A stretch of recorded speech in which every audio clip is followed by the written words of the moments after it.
we come to the Torah portion of Tetzave, which talks about the clothing of the Kohen Gadol. Actually, it also talks about the sacrifices of the first 7 days when they started consecrating the Mishkan. But most of the commentaries and so on discuss the clothing of the Kohen Gadol and the regular Kohanim, for that matter. I do also want to point out that we are going to be taking out 2 Torah scrolls this Shabbos, because it is the week that we read Parshas Zachor. That is the week before Purim. We read the section about destroying Amalek, and that's an actual Torah obligation to read that section. So if you can make it to shul, it is certainly a good thing to be in shul this week and hear that reading. And of course, there's going to be Purim in this coming week, Monday night and Tuesday, very important Yontif. And that's why we're not going to be learning next Tuesday, and hopefully we'll do Thursday instead. So, the clothes of the Kohen Gadol. Everybody knows the regular Kohen had 4 types of clothing. He had short pants, he had a long shirt, a belt, and a hat. Those were the clothes of a regular Kohen. No shoes, by the way. So talking about warm days, hopefully the days were warm in Yerushalayim, but if they got cold, then the Kohanim were cold, because they were not allowed to wear any extra garment besides those garments. No sweaters, no coats, no socks, no stockings, and no shoes. So in fact, it is a theme that we see in various places, that in holy places we don't wear shoes. Like when Moshe conversed with Hashem at the burning bush, Hashem told him to take off his shoes. So similarly, in the Beis Hamikdash, the Kohanim did not wear shoes. So these are the clothing of the Kohen Hedyot, the regular Kohen. In addition, the Kohen Gadol, a high priest, had another 4 garments. He had a me'il, which was actually, let's start with trying to think of the order. Yeah, I think the me'il was first. He had the same 4, by the way, as the regular Kohen. In addition, he had a me'il over that, which was a cloak made of pure blue wool, on which there were bells and pomegranates. Then he had an ephod, which was like a backward apron that he wore over that was tied in place with like a belt in the front. It had shoulder straps going up the back over to the shoulder, where there were precious stones attached with the names of the Jewish people on it. Golden chains attached to the Choshen Mishpat, which was the breastplate that had 12 more precious stones with the names of the tribes on it. That had a special name of Hashem in it, and the Kohen Gadol could use that to ask questions from Hashem. In addition to all of these, the Kohen Gadol had a tzitz, and the tzitz is translated as a frontlet, and it was basically a golden plate that he wore on his forehead, and it said on it, Kodesh LaHashem, sanctified to Hashem. It's worth pointing out that this is the only one of the articles of clothing that was purely an adornment. It was not like regular clothing in any sense. Even the Choshen Mishpat, which had 12 stones on it, it still was made of fiber and, was a woven material. There was gold sewn onto it and inlaid into the gold with the precious stones. That's all true. But it wasn't actual material that he wore on his chest. Whereas the tzitz was purely ornamental. And the commentaries say that in that sense, it represents a very high, exalted revelation of godliness. The word tzitz literally means to look. So it represents, well, first of all, people looked at it and could see it because it was on the Kohen Gadol's forehead. But also it represents God gazing down at the Jewish people and the presence of God that is felt upon the Jewish people. And the tzitz atone for various things. And let's go ahead and read the verses about the tzitz before we continue. Any questions before I read? Yes, Rabbi, I have a question as to whether or not the gold that was used, lahavdil, to the Egel Azov, if any of that gold was repurposed for the gold used in the Mishkan, in particular, the Kohen Gadol's garments. No, not at all. The verse actually explicitly says what happened to the golden calf. The verse describes how Moshe took the golden calf and he ground it down. He ground it up, exactly. He ground it up until it was thin, meaning to say like gold dust, like powder. And then he threw it into the stream that was falling from the mountain. Mount Sinai had a stream, like a river, that came down from it, had a waterfall.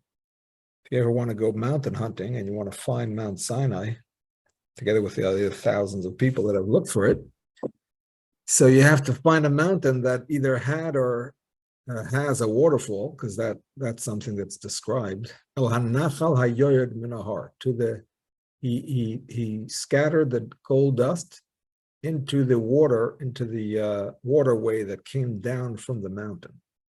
So basically, it was washed away, and it was not used at all for the Mishkan. In fact, halachically, any stuff that an idol is made out of is forbidden for any Jew to benefit from. So there would have been no way that it could have been used for any benefit, certainly not to serve Hashem with it. Didn't they require them to drink?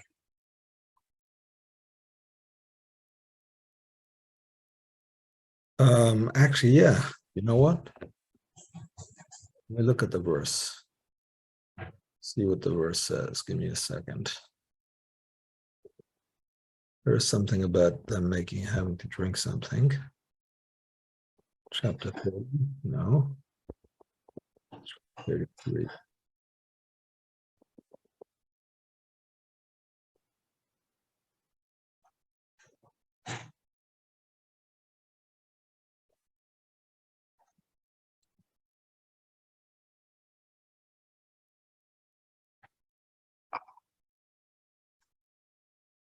I think.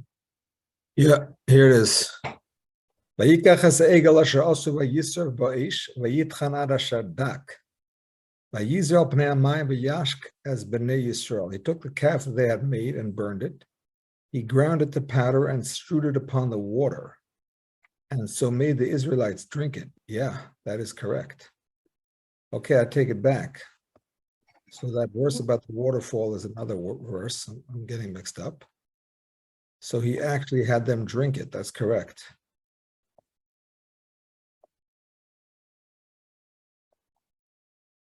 Rashi says that. I'm sorry. Rashi says that this was to check them, like the sota. Just like a sota would explode, so the Jewish people who had served the idol, after they would drink that water, would literally die. Rabbi, Yes. I mean, I know that a woman's cannot wear a wig if it's been used for avodah zorah. You know, I mean, it's almost the same kind of concept that the gold couldn't be used for anything other than The hair of the people. the hair of the people who the hair of the people who follow avodah zorah. No, not the hair of the people who follow Avodah Zarah. Only if the hair itself was donated to Avodah Zarah. I see. The hair of a pagan doesn't become forbidden. It's only if the hair was given as a sacrifice to the pagan worship. I see. Thank you. Thank you, Rabbi. Okay. Could you just elaborate back to the Kahanim and the Begadim? Could you just elaborate a little bit on what you mean when you say that a particular beged was machaper for something? When it's worn, when it's not worn, by its existence, in what way? If you could. So that's actually an argument. If the tzitz and by extension all the begadim, all the clothing, if they were machaper on the sins, each particular garment, by the way, atoned for different sins. For example, trying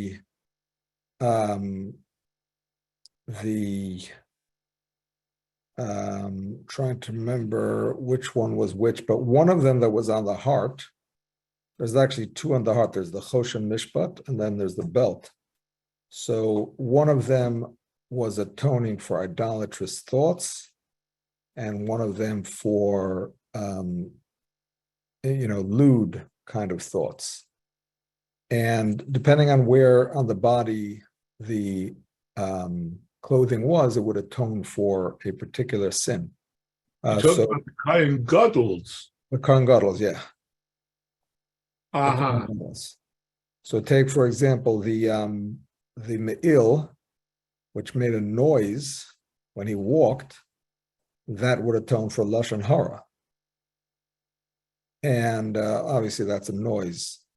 The tzitz, according to the Gemara, would atone for Azus Metzach, for chutzpah, because it's on the forehead. And the forehead is like when you speak of brazenness, like a person who is brazen, the forehead represents brazenness. So that would atone for that, as well as for if certain karbonos, certain sacrifices became tameh, unbeknownst to the Kohanim and the people sacrificing it, it would still be considered b'di'evad after the fact as an acceptable sacrifice. You would never do it in the first place, but if it was already done, the tzitz of the Kohen would atone for that problem, and it would be considered an acceptable sacrifice. Now, there is an argument in the Gemara as to whether the tzitz only worked its atonement while the Kohen was wearing it, or if it worked at all times. And that has to do with the wording of the verse, which says that it should be on his forehead at all times to atone. Some say that it means that it should be on his forehead at all times so that it can atone for whenever it's on his forehead. Or some say, depending on where you put the comma, it should be on his forehead so that it atones at all times. Meaning to say, whenever the problem happens, it sits atones, even if it's not actually on his forehead. So that's a subject of dispute in the Gemara, which has very practical implications. Because if a person brought a korban and it turns out that it was tameh, and the Kohen Gadol was taking a sick day or something, so he was not wearing it at that time, perhaps that would have to be brought again according to the opinion that says it only atones when he was wearing it. Okay. Can I ask you a quick question? You're Yeah. talking about a sitz, which is on the Godel's forehead, is that Exactly. the same thing as wearing tzitzis, or it's different? No, It's the same, it's actually the same word, because the Oh, word it's tzitzis is basically the root of that is tzitz, because I- it means to look at. And the tzitzis that we wear in our garments are something that we're supposed to see, and it's supposed to remind us of the mitzvahs and so on. So it's the same word, but it's a different sort of thing. I did put it into the document, but I didn't send it out with the handout, but it's on my screen if you want to look at it. That's what the tzitz looked like, more or less. And that was like a golden band that the Kohen would wear. Okay, so let's go back to the verses. And let's see what the Torah says about this. The asisa tzitz zahav tahor. You shall make a tzitz out of pure gold. Ufitachta alav pituchei chosam.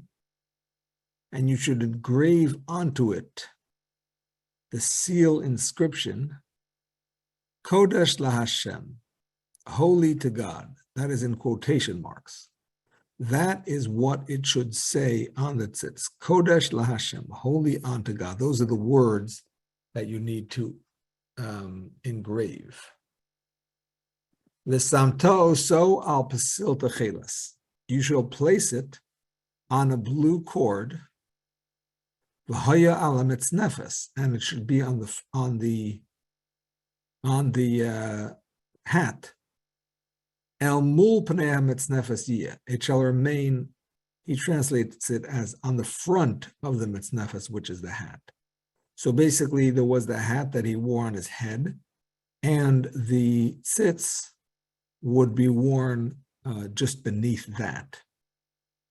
Actually, the Gemara says they would also wear a head tefillin between the tzitz and that hat. The Kohen Gadol was not able to wear armed tefillin because, or actually no Kohen was able to wear armed tefillin because you're not allowed to wear anything under the garment. And if you wear the tefillin on top of the garment, there's really no point of wearing it because that's not the right way to do it. So they had no ability to do that mitzvah as long as they were serving. But the head tefillin they were able to wear, and they would just position it lower than the hat. And in the case of the Kohen Gadol, lower than the hat and higher than the tzitz. V'haya al metzach Aharon, the pasuk continues, it shall be on the forehead of Aharon. V'nosa Aharon es avon hakadoshim. Aaron shall bear the sin of the holy items. This is referring to the sacrifices. Asher yakdishu b'nei Yisrael, that the Jewish people shall sanctify, l'chol matnos kodshehem, for all of their holy gifts. V'haya mitzvot tamid, it should be on his forehead all the time. L'ratzon lahem lefnei Hashem, to be pleasing for them in front of Hashem. So that's that word tamid, constantly, is the point of contention in terms of what Isaac was asking, whether it atones all the time or not. Is it tamid l'ratzon? Is it always to appease, or is it al mitzvot tamid? It should be on his forehead all the time so that it appeases, and then it only works when he's wearing it. Okay, so that is a description of the tzitz. Now, we mentioned a blue cord, and basically the blue cord would hold it in place. It would go through the ends, at either ends of the tzitz. There were holes through the gold, and you would bring the gold, the blue woolen cord through that, and then there was another hole in the middle of it on the top, and basically that would form kind of almost like another hat that went above the regular hat and held that frontlet in place. There is an argument in the Talmud about these two words, Kodesh LaHashem, holy unto Hashem. There's an argument as to whether those are supposed to be written in one line. As you see it now on my screen, if you're looking at your screen, which is, I'm sharing my screen with yours, so you should be able to see how it's written in this image that I found on Google. And there it's on one line, Kodesh LaHashem, holy unto Hashem. That is actually the opinion of Rabbi Eliezer, the son of Rabbi Yossi. That's his opinion as to how the tzitz looked. However, there is another opinion, and that is the opinion of the sages. And the sages held that the correct way that the tzitz should look is Kodesh Lamed on the bottom. And Hashem, Yud-Ke Vav-Ke, the holy name of Hashem, should be on the top. So instead of it being one line, it was two lines. And not only was it two lines, but the two lines are in the order that is different than what you would expect. Normally, when you read two lines, you read the top line first and then the bottom line next. But here, you were supposed to read the bottom line first and then the top line next. Kodesh LaHashem, holy to Hashem. And the reason why they say that is because Hashem's name should be the highest. So therefore, the other writing should be below that. Who do we follow when we have an argument between the sages and one particular sage?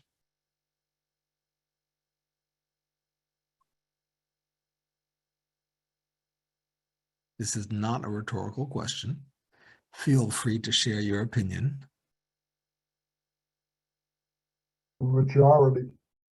Exactly. When we have an argument between many sages and one sage, in this case, it's all the other sages against one, Rabbi Eliezer, the son of Rabbi Yossi, we follow the majority. And that is what the Rambam says. The Rambam says that Kodesh LaHashem was written on two separate lines. Kodesh Lamed on the bottom, Hashem on the top. Interestingly, the Rambam also says that if it happened that they wrote it on one line, it was still kosher. It would not disqualify it.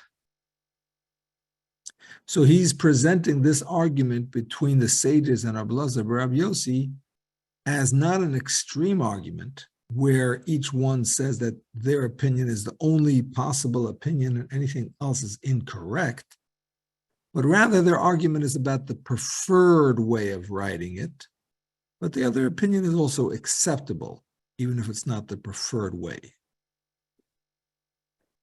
So that is that argument. Rabbi, can I ask you, this piece of gold, Yes. while it was being made, wouldn't the goldsmiths say prayers or something so that they would imbue this piece with I don't even know how to explain this. It's not just a piece of gold. It's not, in other words, it's not just a piece of material. It's something that personifies the holiness of God and how we feel about God. So there must have been some kind of ceremony. I have something that separated this from just somebody's at my door. I'm sorry. Okay. So I'll answer the question. I'll assume that Susan can hear with her microphone. The answer to the question is, maybe I should wait till Susan gets back.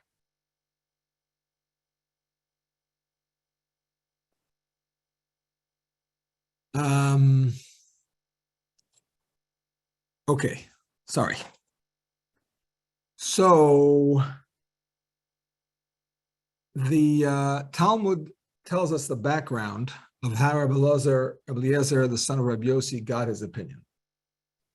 The Talmud says that Rabbi Yossi says, I saw that sits in Rome. I was there. And it was written in one line. Because, of course, the Romans ransacked the temple. They pillaged it.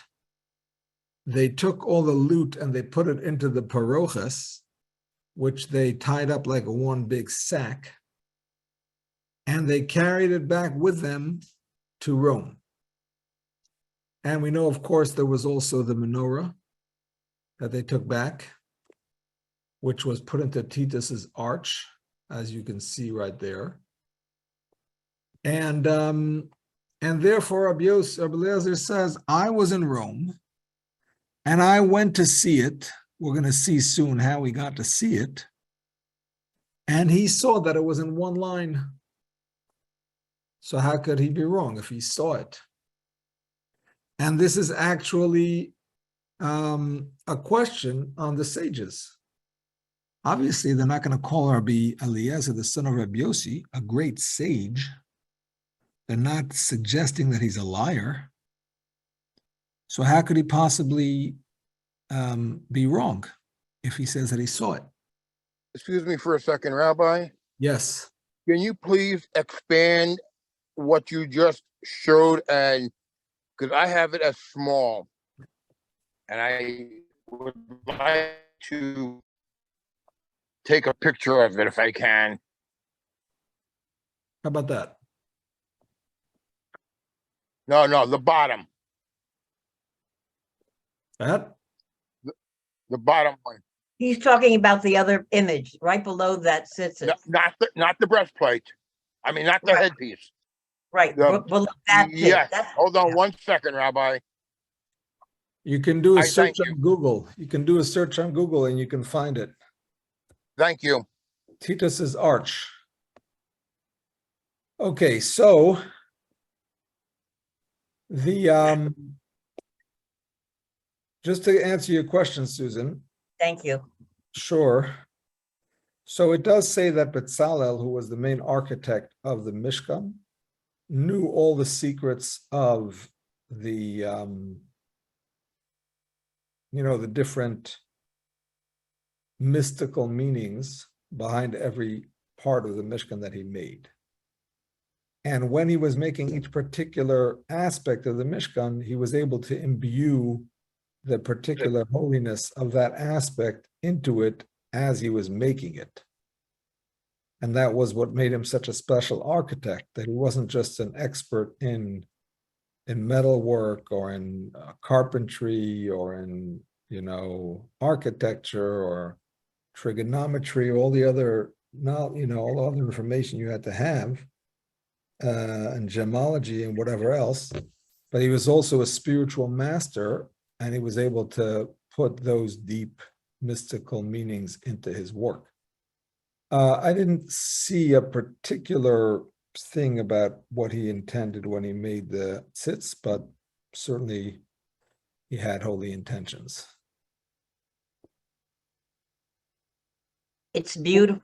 It's so beautiful. And Yeah. just to motivate your teenagers. How old was he? Oh, he was 13. The ripe old age of 13.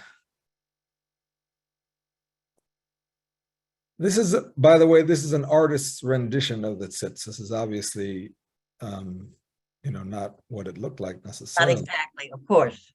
Yes, but the words on it are correct. Whether it's supposed to be in one line or two, that's the discussion of this shiur. But the words are correct.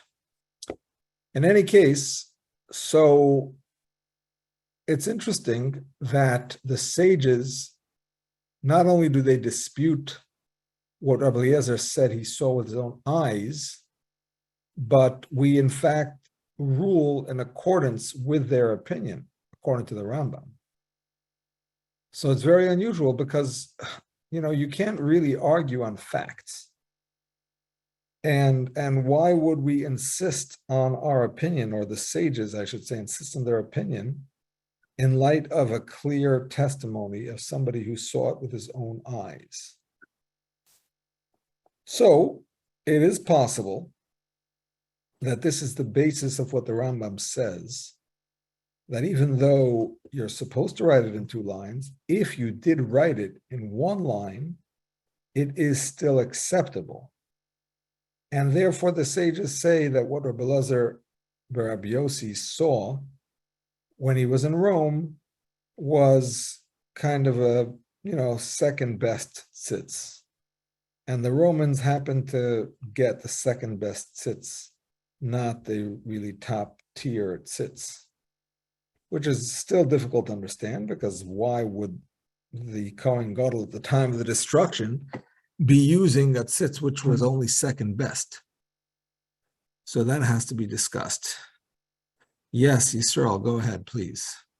So raises a more general question, and that is, did Bezalel fashion multiple copies of the various Radim, or how was that dealt with in case one got damaged or quote unquote wore out? What provisions were made for quote unquote backup copies? There are some items in the Mishkan where it is discussed clearly about having, other ones. For example, it talks about the parochas and how they would make a new parochas from time to time. Talks about in the first Beis Hamikdash, they had, instead of just 1 menorah, they had another 10 replicas of the menorah. And instead of just 1 table, they had another 10 tables for the bread. It's not clear if those were actually used or if they were just ornamental. In terms of having a second set of clothing for the Kohen Gadol in case there was a problem with the first set, it stands to reason that they would have that. I don't recall seeing it clearly stated that they had extras, but it stands to reason that they would, because, what if something happens? What if it becomes tamei? Things can become tamei, metal especially can become tamei, but even clothing can become tamei. Of course, the Kohen Gadol would be very careful, all the Kohanim would be very careful, but, life happens, and if there's a dead mouse, or some other source of ritual impurity, that could render these clothes tamei. So why would you? It would stand to reason that you would have an extra, set of clothing around. That being said, you would think that set would also be made to the same standard as the first set. That's what you would think. Question that comes up relative to that point is that the single line verbiage could be on 1 line on what was seen in Rome, and if there were multiple ones that they may have been different. So that would seem to be taken into consideration, as I think you suggested from Rambam's opinion. Right. So let's revisit that shortly. Let's revisit that idea shortly. Let's just go for now to a little bit of the history of how Rabbi Eliezer, the son of Rabbi Yossi, came to see this artifact in Rome. Of course, they didn't have museums in those days. So how would a rabbi make his way into the Roman treasury to see this, what they would consider their treasure, when in fact it was our holy artifact that they plundered? How would he make his way in there? So the Talmud tells the story. The Talmud says that there was a time that the Romans were making decrees against the Jewish religion. In particular, They said that the Jewish people cannot observe Shabbos. They said the Jewish people cannot circumcise their children. And they also wanted to abolish the system of family purity, where couples stay apart for a certain time every month, and then the wife goes to the mikvah. So there was a certain rabbi, his name was Rabbi Ruvain Istrabulus, I think was his name. And he said, you know what, I'm going to dress up like a Roman, and I'm going to convince them to abolish these decrees. So what he did in order to look like a Roman is he took a Roman style haircut, where they would shave the hair on the front, back, and the sides, and they would leave only a long ponytail. And he got dressed in Roman style clothing, and he presented himself like some kind of aristocrat, and he became part of the Roman Senate. And then he made the following arguments. He said, if you have an enemy, would you want them to be rich or poor? And obviously the senators said, well, we want them to be poor. So he said, well, think about this. The Jews, when they're allowed to keep Shabbos, they save up the whole week, and then they squander it all on their Shabbos, and they have no savings. Whereas if you forbid them to keep Shabbos, they're just going to save all the money and save it and save it and save it. And then they're going to have more money with which to make a rebellion against you. So the other senators, he said, you know what, you're right. And they rescinded the decree against Shabbos. Then he said, you know, if you have an enemy, would you want them to be strong or weak? And the senator said, of course, we'd want them to be weak. So he said, well, when they have their circumcisions, that weakens them. Sometimes it can even kill them. No, it's rare, but sometimes babies can die, God forbid, from complications. So if you forbid the bris milah, you're making them stronger, so they can make a rebellion easier. So they said, you know what, you're right, and they rescinded that decree. Finally, he said, if you have an enemy, do you want them to have more children or less children? So they said, well, less children, of course.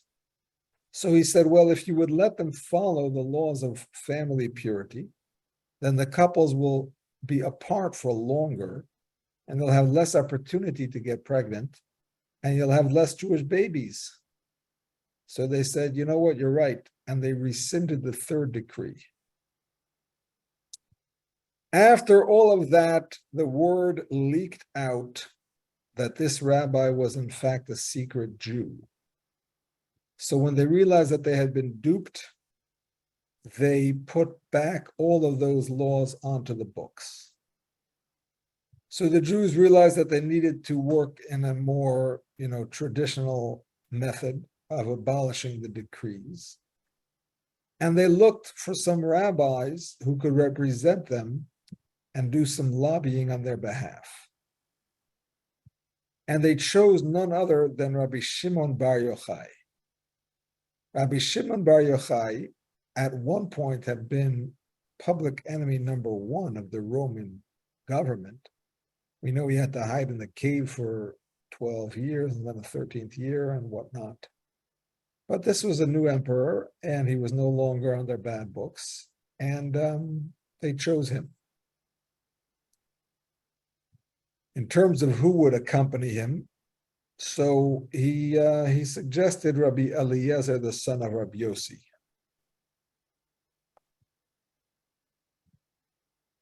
Okay. So, bye, Susan, all the best. So, Rabbi Eliezer, Rabbi Yossi was not so happy to go with Rabbi Shimon, nor was his father Rabbi Yossi so happy to let him go. And the reason for that is because Rabbi Shimon Bar Yochai was a bit of a tough character. And if you crossed him, there could be negative consequences from, not showing him the proper respect. And in fact, when they were discussing a certain law on the way to Rome, the question was asked, and Rabbi Eliezer, the son of Rabbi Yossi, gave the answer. Now, it's not respectful to give the answer to a question in the presence of your teacher. You're supposed to allow the teacher to answer. And Rabbi Eliezer didn't really say it out loud. He kind of whispered it, but it was still not considered respectful. Rabbi Shimon kind of got mad at him, and he said he's not going to return to his father. Rabbi Eliezer got sick, looked like he was going to die. And Rabbi Shimon remembered that he had promised his father that he would bring him back safely. He prayed for him. And what happened was that he had some kind of throat infection, and his throat was inflamed, and he could barely breathe. But when he was lying there on the floor of the boat, some Roman stepped on his throat by accident, and that somehow healed him, and he got better. Anyway, that's all a side point. But back to the main story, is that on the way to Rome, a demon appeared to Rabbi Shimon Bar Yochai. This demon was named Ben Talmion. And the demon said to Rabbi Shimon, I'm going to assist you in getting this decree off. And Rabbi Shimon cried, because he said when it came to the slaves of the forefathers, they were able to converse with angels, no problem. When Hagar was banished from Abraham's home, she conversed with no less than 4 angels. Some say 3, some say 4. And here I am, I can't converse with any angel, but just a demon. Nevertheless, he said, since you are giving me that offer, I will accept. So the demon said, what I'm going to do, I'm muting everybody, you can unmute yourself as needed. What the demon said is, I am going into the emperor's daughter. I'm going to possess her. And she is going to become like what we call a meshuganer. She's going to be possessed. They made a movie about this sort of thing. The Exorcist. So I'm going to make her possessed. And then you are going to be the exorcist who's going to make me leave. Or you're really going to pretend to make me leave. I'm going to leave because I want to leave. But I'll let you pretend that it's you, and that way you'll be able to ask a favor from the Roman emperor. So when you come, you tell them that you're going to exercise. I don't know how to pronounce that differently than exercise on a bike, but you're going to exercise the demon, and all the glass is going to break in the room, and the demon's going to leave. And then you whisper into the emperor's daughter that I should leave, and I'll leave. And that way they'll owe you a favor, and you'll be able to take off this decree. So that's exactly what happened. The demon went ahead and possessed the daughter of the Caesar. She was going mad. She was behaving so crazy. She was saying she needs to speak to Rabbi Shimon Bar Yochai. She needs Rabbi Shimon Bar Yochai. Going on and on. Now the emperor knew that Rabbi Shimon Bar Yochai is in Israel. How is he going to bring over this Jewish rabbi to help his daughter? And lo and behold, the word came to him that the rabbi was in Rome. So they sent for Rabbi Shimon Bar Yochai, and Rabbi Shimon Bar Yochai played his part to the T, and he said, yes, I know, have experience. I am an exorcist, and I will save your daughter you should just know in advance, stand clear of all the windows and all the glasses, because they're all going to break when the demon comes out. He went over to the daughter and he whispered in her ear, Ben Talmion Tsei. That was the name of the demon. Leave. And the demon left on cue, and all the glass shattered, and the daughter was cured. Excuse me. And the emperor said, okay, now you can go into my royal treasury as appreciation for what you did, and you can take anything you want. Rabbi Shimon went in together with Rabbi Eliezer and Rabbi Yossi, and they took the decree. The actual sealed and signed decree was lying there, and they took it and they destroyed it. And the law was that if the decree was destroyed, the physical decree was destroyed, it was abolished. And that was the end of those decrees against Shabbos and Bris Milah and family purity. It was on that occasion, on his way in to find these decrees, that Rabbi Eliezer, the son of Rabbi Yossi, saw the tzitz, saw that it was on one line, and was able to report back about it to the sages.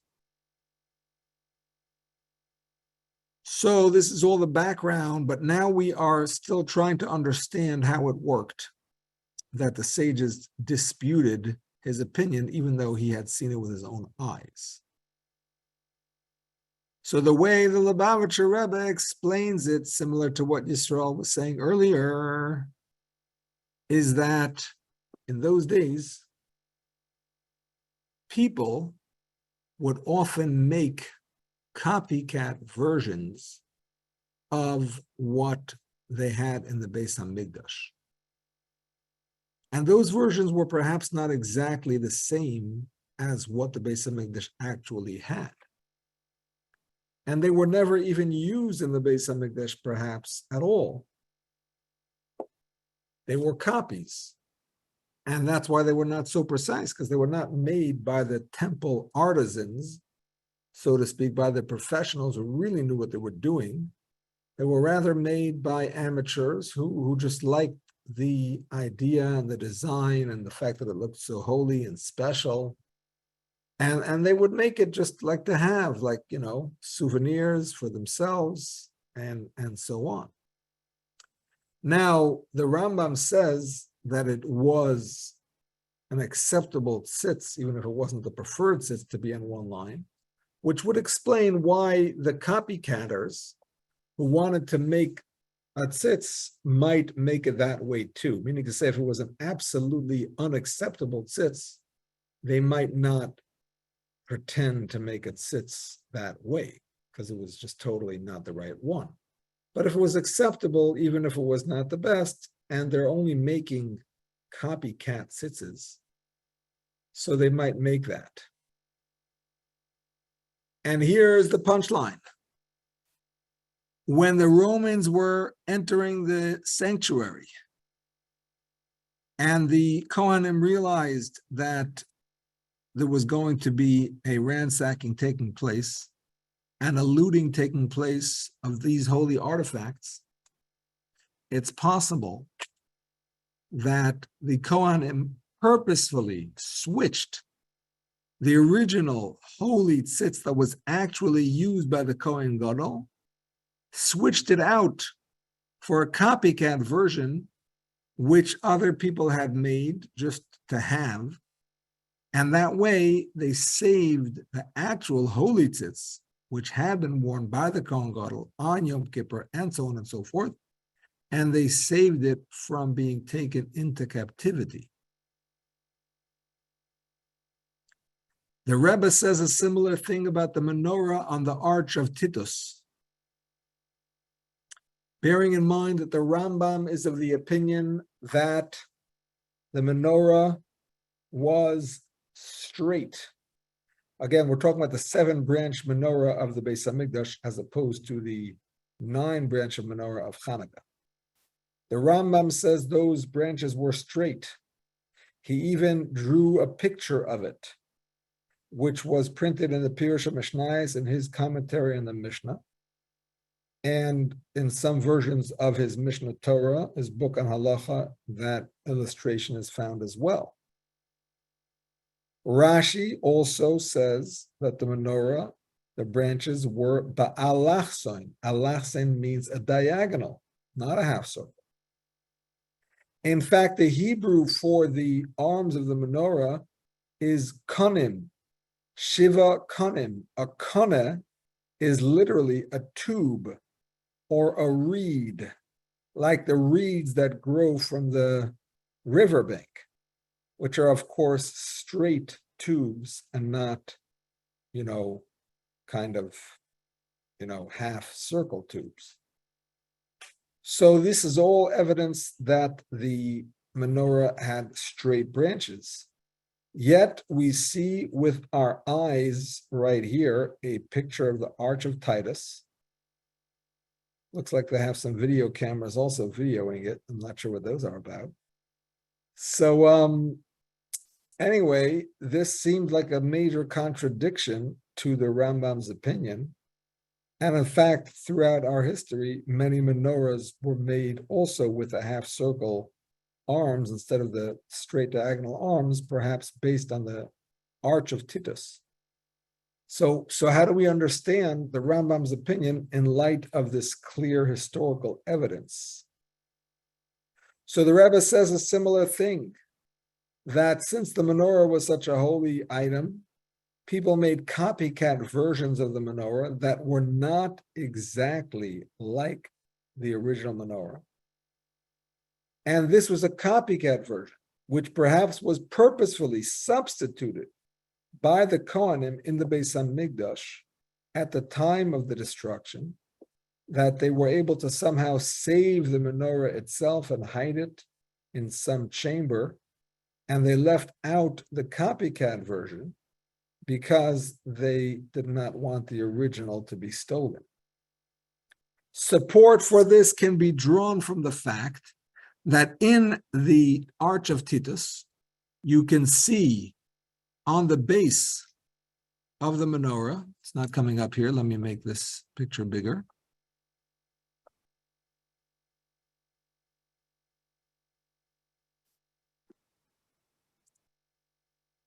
No, it doesn't get bigger than 200%, okay.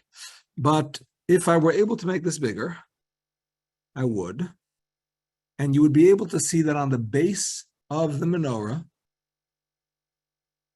there are actually images of dragons. Now, dragons are an idolatrous image. They were often associated with idols and idol worship. And certainly they have no place on the menorah in the Beis Hamikdash. So that is evidence that this was not the actual menorah of the Beis Hamikdash. Other evidence is from the fact that it does not have the cups and the flowers and the balls that the menorah is supposed to have, as is described in last week's parsha. So that seems to prove that this was a copycat version of the menorah, which the Romans took, and considered in their victory march as if it was the real thing, when it was not.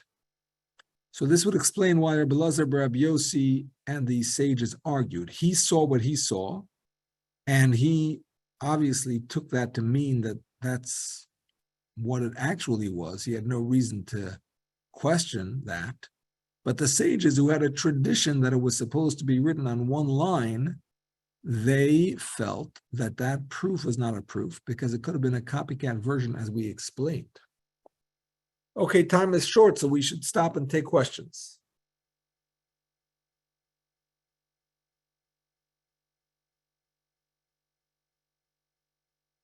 Is it Rabbi?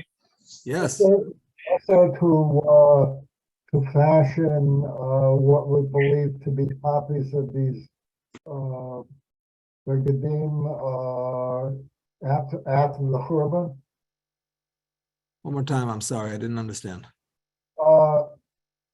Is there to try to replicate from an artistic viewpoint, the Begadim, and the menorah and other artifacts, present in the Mishkan. So there are parts of the Mishkan that you're not supposed to replicate. The menorah is actually one of them. So if somebody did it, it was not following the Torah, but unfortunately people did things not necessarily following the Torah. The clothes of the Kohen, it does not say clearly that you're not allowed to replicate. So it's not clear if there's a problem. It could be that it's actually permissible to do that. And the fellow who did it had every right to do it, and it was fine. Thank you, Rabbi. Sure.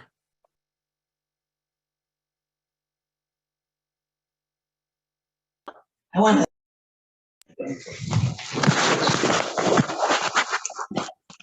Question? Rabbi, Yes. this is Panina Sarah, police. You mentioned the choshen, the plate with the symbols of the tribes, Yep. and the jewels and so on. But you said that was the thing which they used to ask the questions. Now, Yes. was that the Urim and Tumim? So the Urim and Tumim was the holy name of Hashem that was placed inside the fold of the Choshen Mishpat, which allowed the stones to light up. The Choshen Mishpat was the actual stones and material that held them in place. And the Urim and Tumim was the scroll that included the name of Hashem that made that system work, so to speak. So that it would light up with a yes or a no. Exactly. Correct. Do they indicate in what way was a yes and in what way was a no? It wasn't necessarily yes or no. It would answer the question. The letter would light up, and it was like a word puzzle. The Kohen Gadol would have to figure out how to unscramble the word. It wasn't only yes or no. It could be a word, it could be a sentence, but he had to unscramble the words. Oh, okay. Thank you, Rabbi. Yes, Rabbi. Yes. I know that you were talking about the exorcism of the daughter. Isn't the normal course of how to deal with a dibuk is to use a shofar? I mean, I know this was a goya, but is it the same? I mean, it's different to use on a goy than it is on a Yehudi. I mean, I don't understand, because I heard that in order to get rid of the dibukim from a person, you have to use a number of shofars, in order to do that. To be honest, I've never been to a true exorcism, nor have I really read up on it. I know there were rabbis who did it, and maybe they used shofars. I actually don't know. But you see, in this case, it was not a true exorcism. In this case, the demon left on his own, of his own accord, and it was really a setup that he had arranged with Rabbi Shimon to pretend to leave when he told him to leave, just so that Rabbi Shimon should be owed this favor and so on. I see. Thank you. So if you want to really do an exorcism, you'll have to read up more about it, because I can't give you the recipe. Thank If I had the recipe, I probably wouldn't be allowed to give it to you, but it so happens that I don't have the recipe. Thank you. My pleasure. Okay, it's been a pleasure, everybody. Hope to see you all next Thursday, hopefully. I'll confirm with Rabbi Smith that I'll hopefully give the class on Thursday instead of Tuesday. I wish you Thank you. Shabbos and a happy Purim. Trailer from Purim to Thank you, everybody. Rabbi. Thanks, man. Thank you, Yeah. Rabbi. Pleasure, my All pleasure. good. All tov.